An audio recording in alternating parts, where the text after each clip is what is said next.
মেয়ের আবদারে কাল বানিয়ে নিয়েছিলাম বাড়িতেই মুচমুচে রসালো জিলিপি। বিশ্বাস করুন, আমি নিজেও ভাবতে পারিনি প্রথমবার বানালে এটা এত সুন্দর খেতে হতে পারে। তো চলুন দেখে নিই কীভাবে বানিয়েছি। এখানে আমি 1 বাটি ময়দা নিয়েছি, তার মধ্যে দিয়েছি 1 টেবিল চামচ ঘি, আর দিয়েছি স্বাদের জন্য 1 চিমটি নুন। এরপরে অল্প অল্প করে জল দিয়ে একটা স্মুথ ব্যাটার বানিয়ে নেবো, ঠিক এইরকম।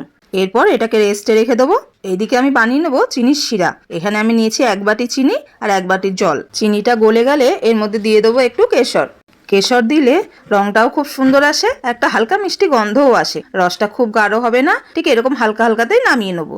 এরপর চলে যাব ব্যাটারটার ওপরে একটা ইনোর প্যাকেট দিয়ে তার মধ্যে অল্প জল দিয়ে ভালো করে মিশিয়ে নিয়ে, আমার কাছে পাইপিং ব্যাগ ছিল না, তাই আমি এখানে একটা বোতলের মধ্যে ঢেলে নিয়েছি। বোতলের মুখটা ফুটো করে নিলে খুব সহজেই এরকম জিলিপি বানানো যায়। জিলিপিগুলো দেওয়ার পরে মিডিয়াম আছে ব্রাউন হওয়া অবধি উল্টে পাল্টে ভেজে রসের মধ্যে চুবিয়ে দেবো। রসের মধ্যে এপিট ওপিট করে তুলে নেবো, বেশি ভিজে গেলে ভেঙে যেতে পারে। তাহলে আপনারাও একদিন বানিয়ে ফেলুন। এইভাবে একবার বাড়িতে বানিয়ে খেলে আর দোকান থেকে কিনে খেতে ইচ্ছে হবে না। ভিডিওটি ভালো লাগলে একটা লাইক করে দেবেন।